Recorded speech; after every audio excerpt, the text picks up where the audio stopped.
So I figured that I'll just run with this. I'll tell you a little bit about who I am, and then you guys could, just ask me anything you want about getting managers, about whatever the case might be.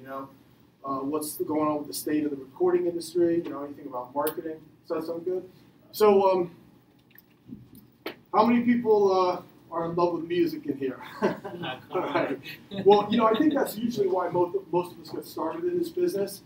Just the music, the pure love, and, music. It really was what drove me. And I really actually started at a young age. I was about 6 years old. Got my first drum kit, and you're a kid, so you do stupid things like play with the neighborhood kids and just have fun and stuff like that. You have to do that as growing up. But when like around 11 to 12 hit, man, something bit me, and I was like 5, 6, 7 hours a day. As I went up into like 16, it was like already practicing 15, 16 hours a day, studying with some really good people in New York City. They encouraged me to go to Berklee College of Music in Boston. I did that. While I was there, I was already working as a professional musician, doing sessions, teaching, and playing with original groups and just trying to get that almighty, major label deal.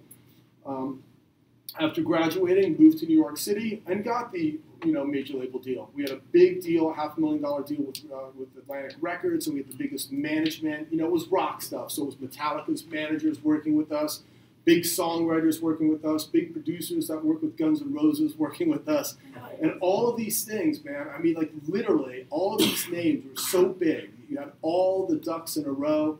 Things were going good. You're walking up to Atlantic and Rockefeller Plaza, and people open the door for you, and you're thinking, "Damn, I've arrived." And then what happens is, you really get a good insight to what this whole music business is about. And it's a business of like, okay, who's selling more, who's on top more. That's the one that's going to get more attention. That's the one that's going to get more budget. And it just seemed really cold all of a sudden. It seemed like, man, I started this from the heart. I started this with the passion and love for music. And now all these people are looking at us like we're a spreadsheet. It doesn't really quite add up the way they want. Okay, let's go on to the next one, And I kind of saw, like, the career kind of like, wait a minute, what's happening? So I'm that close. So what did I do?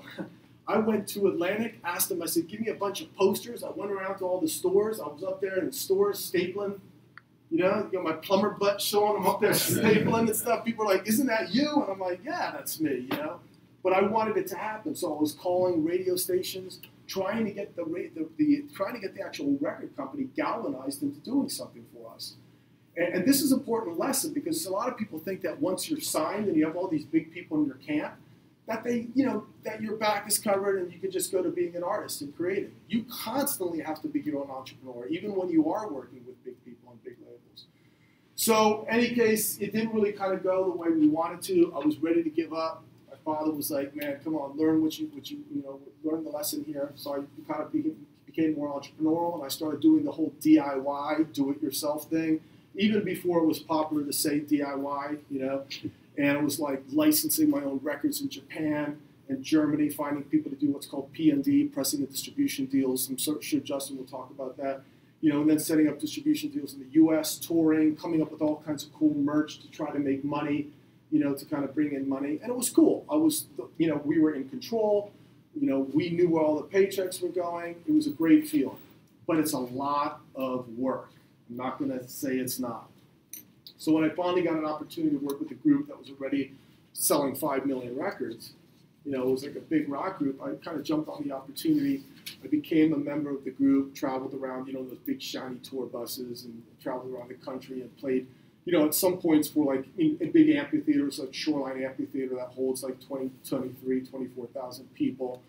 And you go, your friends are calling you from Maine. They're saying, "Oh man, dude, we're in 7-Eleven right now, and you're in like a magazine, like a rock magazine or something." So it was exciting. I did that for many, many years, and then I finally got to a point in my career where I realized, why is it that artists like us keep on getting ripped off? We are brilliant on one end, creative on one end. We can create unbelievable music, but then there's all these other people that are always coming up with some trick, some way to kind of get the best of us. And I was like, this is ridiculous, man. Why is it? Why is it like this? So I started actually researching this book. And I put a lot of time and love into it because I kind of felt like I was the guy that played football and now I'm the coach. And I'm representing you guys. You know what I mean? I'm representing us. I'm representing you guys. And I became really empowered by that. And I started teaching at UCLA, and now I sit on the board of entertainment at UCLA. I'm also the Vice President of Special Events for the American Marketing Association. I teach at MI. I have my own consulting business. I travel around the country. I've spoken in Moscow. I've spoken in Japan. You know, I speak at Berkeley, at Miami, and all the music schools. They use this book across the country. So the book you guys are using, they use everywhere. I got a new book that I'm writing that's coming out on Hal Leonard. So I kind of look at myself now as the coach. You know, I legitimately played major leagues. I was, and now I'm here to kind of coach you guys and talk about it. So literally, I have had every level of manager, every level of agent, every level of record company. I've done it myself. You know, I've been with groups, where you pretty much, disband over arguments. I've been in every kind of group that has worked and has not worked. So I can essentially talk about literally every single subject that you guys want to talk about, whether or not it be copyright issues, music publishing issues, management issues, agent issues. We could talk about marketing issues, like what do you do now once you have your record? How do you promote it? So let's start off. So first thing first is your vision. Why are you guys here? Like, where are you taking this all? What do you want to do with this? I mean, at some point, hopefully you guys thought about this, because I'm sure the school isn't cheap, right? Some of you guys maybe went to the military, and you got the, you're on the military bill. Some of you guys saved your money, you worked hard. Some of you guys got good folks that are paying for you. Some of you guys are just on loans. Whatever the case is, it's money that got you here, and it's a lot to get you here, right? So I'm sure that you guys have thought about it for at least a minute. Like, what's going to happen next? If I put on all this money and all this time, what happens next? So if you kind of look out into the future, 5 or 7 years, like, what do you see? What are you doing? It's really, really important that you're very, very clear, very, very, you can see it in your head, actually, whatever that might be. You got your big studio, you're recording local artists, you're doing beats and licensing beats out to different artists. Who are those artists? What style of music is it? Are you working with a partner? Are you going to have international success? Are you going to have a studio maybe in Long Beach and people are going to fly in from Atlanta and New York? Or, kind of try to really feel it and see where you're going with this, okay? And maybe you're an artist and you're going to be, a next up-and-coming rapper, or, you're going to be a next up-and-coming rock band or singer-songwriter. Whatever it is, kind of see that. All right, and I see here some business people. You're going to be the A&R guy, okay? Then see that too. All right, so that's the nice part. Step number 2. So number 1 is the vision. Number 2 is what they call market need. So I'm going to throw some kind of stuff at you, maybe that you haven't thought about, because this is art. But now we're going to turn art into business, right? Okay, so step number 2. Who the hell cares about your vision? Okay, because it's really nice to kind of have this fantasy about where we want to go, but now this kind of snaps us back into reality. You kind of have to look out, and this is going to get a little heavy, but you have to pay attention to what's going on in the world, right? Because things happen, and people that spot opportunities or spot what's called voids or needs in the marketplace are the ones that can capitalize and get there first. So I want you guys to be innovators. I don't want you guys to just be chasing what everyone else is doing. Why don't you be the first ones to do it? So if you guys remember that big hockey great Wayne Gretzky, he used to say, the key to my success is that I don't chase where the puck is, I chase where I think it's going. So what you guys need to do is figure out what's happening now and where things are going to go. And there's clues all around us. I mean, something has to happen with hip hop, right? I mean, because it's going to evolve. So why wait around until someone else evolves it, and then you just chase it? You try to emulate all the things that are going on in production and stuff. Why don't you figure out what it needs just by observing, talking to fans? What do you think's wrong with hip-hop right now? How do you think things might be different? And sometimes the industry will, people will provide clues for you. If you guys start reading stuff like Hype Bot magazine, you start reading stuff like Wired magazine, you start reading things like Billboard, you're going to actually start to hear them talking about stuff that even hasn't happened yet. They tend to talk about things that are going to happen a year, 2, 3 years down the line. All this stuff with streaming, all these rules and new regulations that haven't been worked out yet. There's tons of opportunities there. You guys figure it out. So chasing what's happening now is probably not the way to go. You want to kind of chase what hasn't even happened yet, right? And be kind of unique and innovative. This is the hard part, though, without being too weird. Because you don't want to come out with this like, yeah, man, you're way over here. People are like, what? So you're like 30 years ahead of your time or something. So you have to know how to take what's going right here and just bend it a little bit to be fresh and new. Right? So that's number 2. Number 3 is now you have to understand your fans really deeply. So in other words, don't say that your music is for everybody. I mean, the world is not your market. The world is divided into segments, and in marketing, there's segmentation, and you have to be comfortable doing this. You have to say, this is my fan base, and this is who they are, and you have to almost be able to paint a picture of them. They look like this, they dress like this, they wear these kind of shoes, they wear these kind of hats, they wear these kind of bandanas, they go out at night, they do this, they do that. They keep it clean. They have a little fun this way, a little fun that way. But it's interesting, you have to kind of understand their demographics, their psychographics, their technographics, their geographics. These all are things that relate to their age, whether or not they're mostly males, what their ethnicity is, sometimes could be helpful. Psychographics is their activities and interests and opinions and what they're involved in their daily lives, because that gives us clues of how we can better relate to them. Geographics, where you're going to serve and where they are. So in other words, this way, you don't just go like this. I'm just going to throw this stuff out like this, and I hope that the world likes it. Now you say, I'm going to start with this market. I'm going to win these guys over, and then I'm going to start to expand that market and expand that market. And that's why sometimes songs cross over into the mainstream. They start in a niche market, and then they get bigger, right? So it's really important to understand who your customer is so that you can appeal to them very strongly with marketing messages that really reach them, right? And this is all over. I mean, you could see marketing all over the place, and I'll give you some examples later. The 4th thing is to kind of think about your competitors. Now, a lot of times the way people look at competitors as almost like, well, I don't have any competitors because I'm doing something unique. No one does what I do.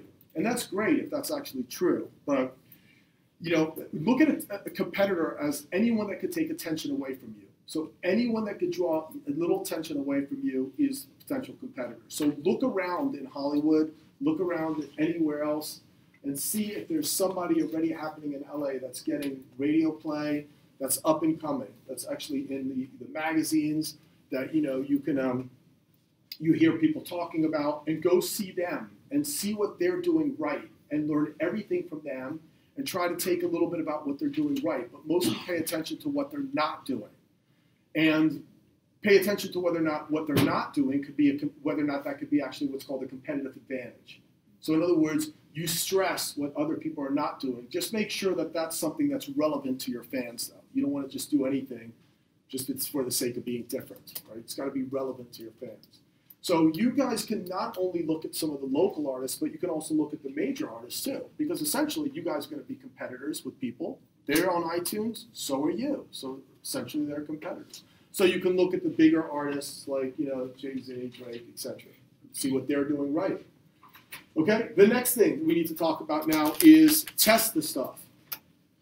So this is called testing and feedback. This is essentially the process of now, before you get too carried away.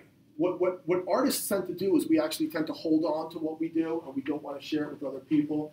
What we need to do is we need to actually test it on our market.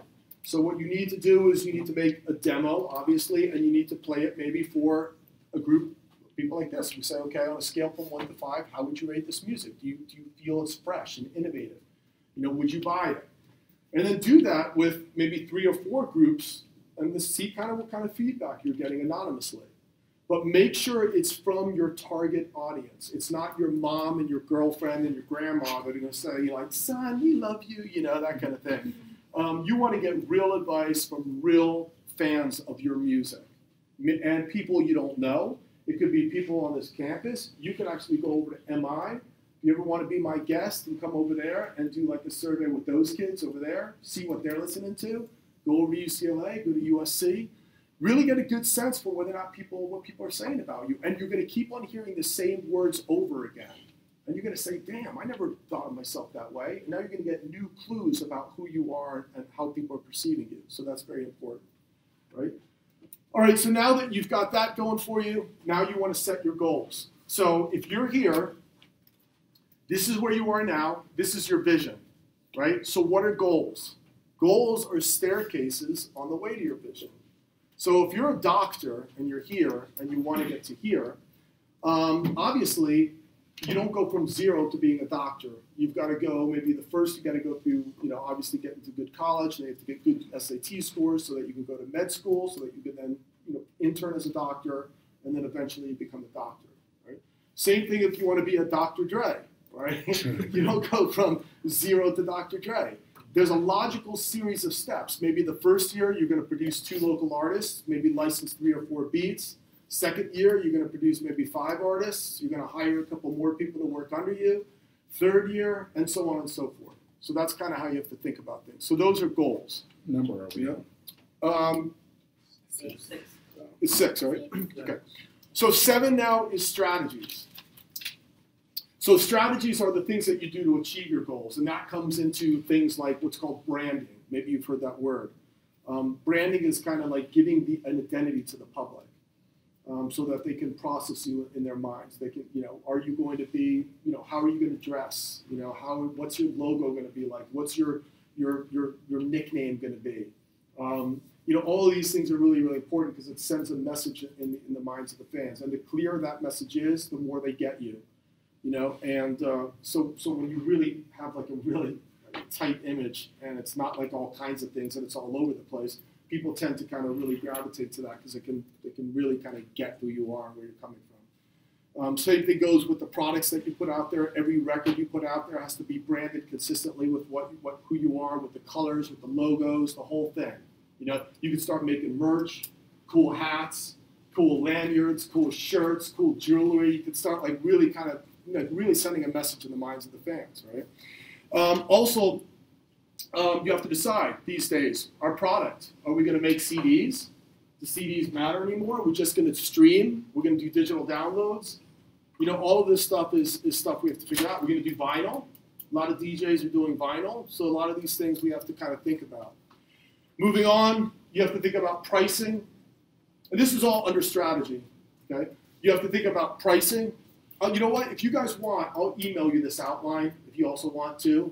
I'll give you my email before I go, and I'll email the outline as soon as I get home. Pricing is important. You know how a lot of people are giving away music for free? We have to talk about that, man. Because, if you kind of, you notice how I said I'm going to give you guys a $20 DVD?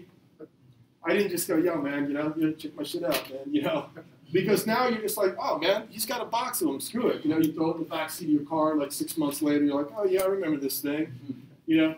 So you have to put value on anything that you give out to people so that they go, oh, shit, this is $20, man. It's just like, I got to check it out at least, So don't just hand out your music, put value on it. And then get something back from me. Say, can I get your email? Because now I'm on your email list. You can email me. You can ask me for my feedback. So that's important too. So that's pricing. Distribution is important.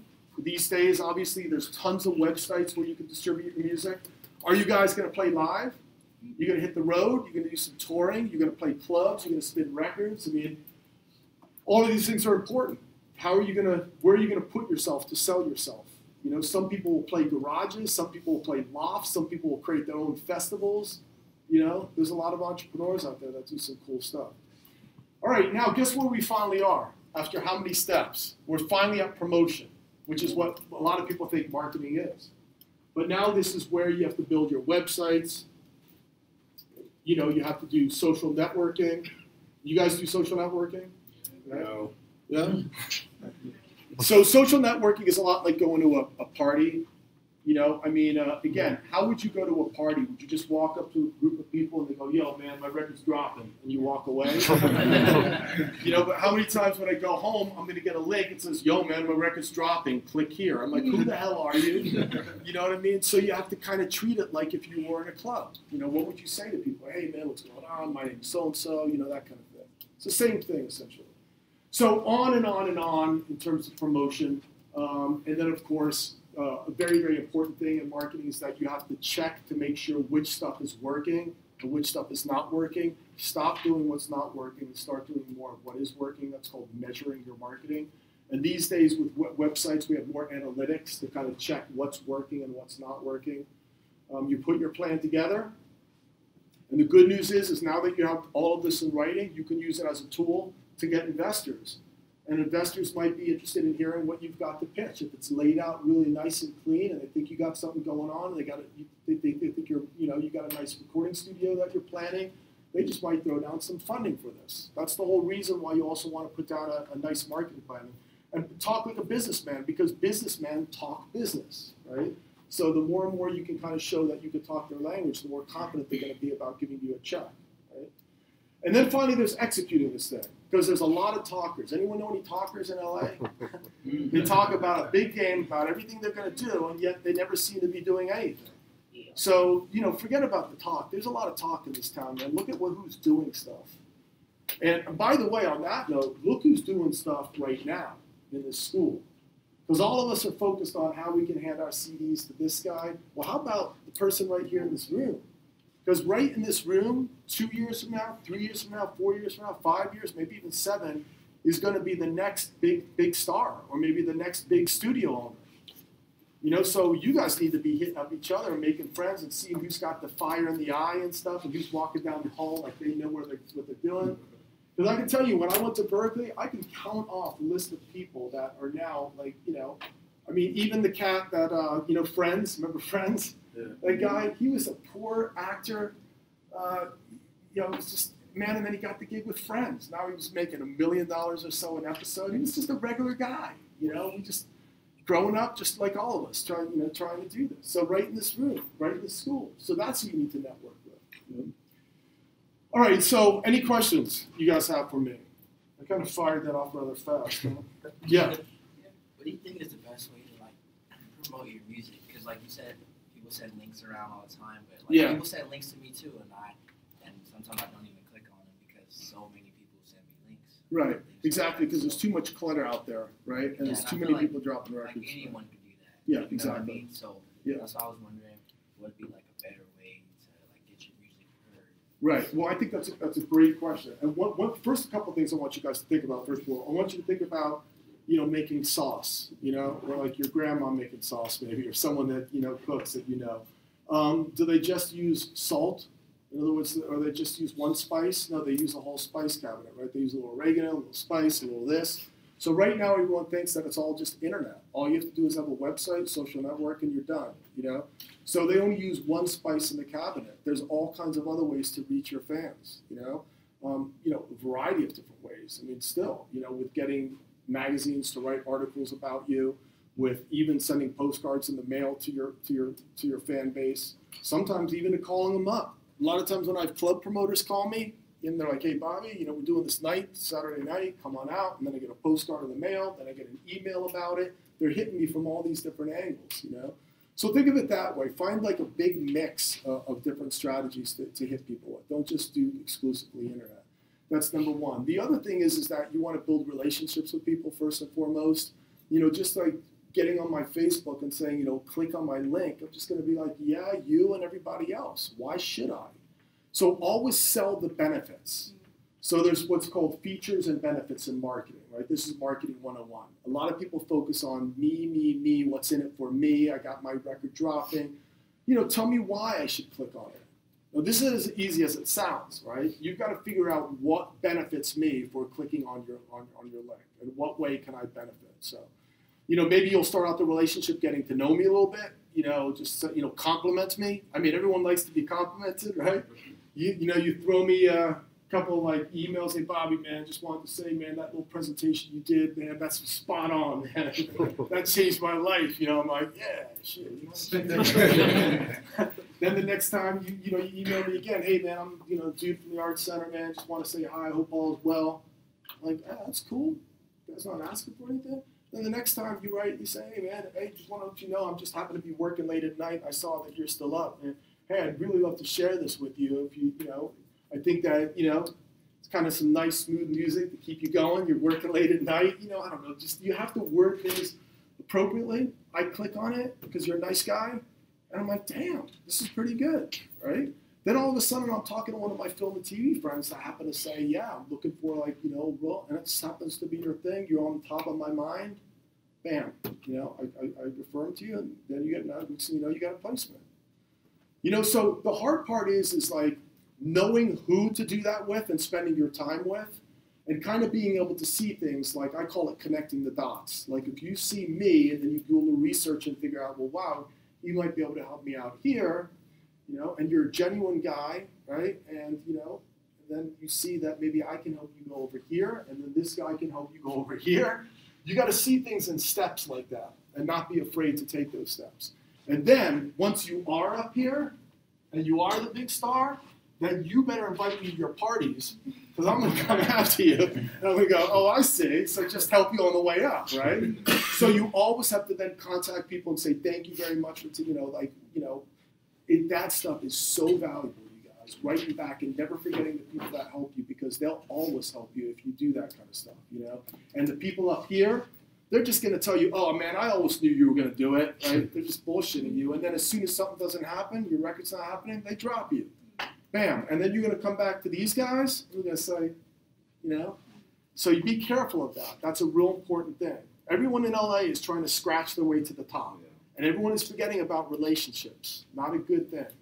So build solid relationships, man, and really, it blows you away. And be able to put the time in, too, you know. I mean, I have lunch with people now that when I was a musician trying to break in the industry, it was like, you know, I would have been like, you know, whoa, you know, and now it's just, you know, calling them up, going over to the office and stuff. And it's like, so long term, build long term. Are you guys in this for real? Or are you guys like weekend warriors? That just like, you know, I'll go out to Hollywood, I'll try this thing, this music business thing for 6 months, and if it's not good, I'll go back to dental school or something. You guys are lifers, right? So then you got to think like that. You got to think like, hey, it might not happen tomorrow, but I'm planning for 5, 6, I'm setting myself up for 7, 8, 10 years from now. There is no way in my mind that if you guys get a really good education, you work your butts off, you make friends, you meet people, you listen to what this guy's got to say, right? And then you just, and you're here for another 5, 6, 8, 10 years, that something is not going to happen for you guys. It's just hard for me to kind of understand. Something. It might not be necessarily where you wanted to get, but at least, you know, you're gonna be in it. If you got some talent and you got some persistence, you know, so. Shish, boom, rah, go, right? Go team. Trying to pump these guys up. Yeah. I was talking to Justin about this earlier. Since I want to be a singer or a performer someday, but I don't write my own songs. Okay. So if I wanted to get out there, what would be the best way? Like, could I think we were talking about cover songs. Like, how would I be able to do a cover song and actually make a cover video? And specifically, he was talking about posting cover songs on YouTube, and I was like, well, that requires a sync license. Yeah. We haven't gotten there yet, but yeah. Well, first of all, let's talk about. Okay, so if I could say anything to you, I would say it takes a long time to be a professional songwriter, right? But if you can learn any skills that will give you even a little bit. See you later, man. Good meeting you. Nice meeting you. If you could actually, if you could take anything, like anything at all, try to learn how to write songs. Simply because the guy with the songs is the guy with the property.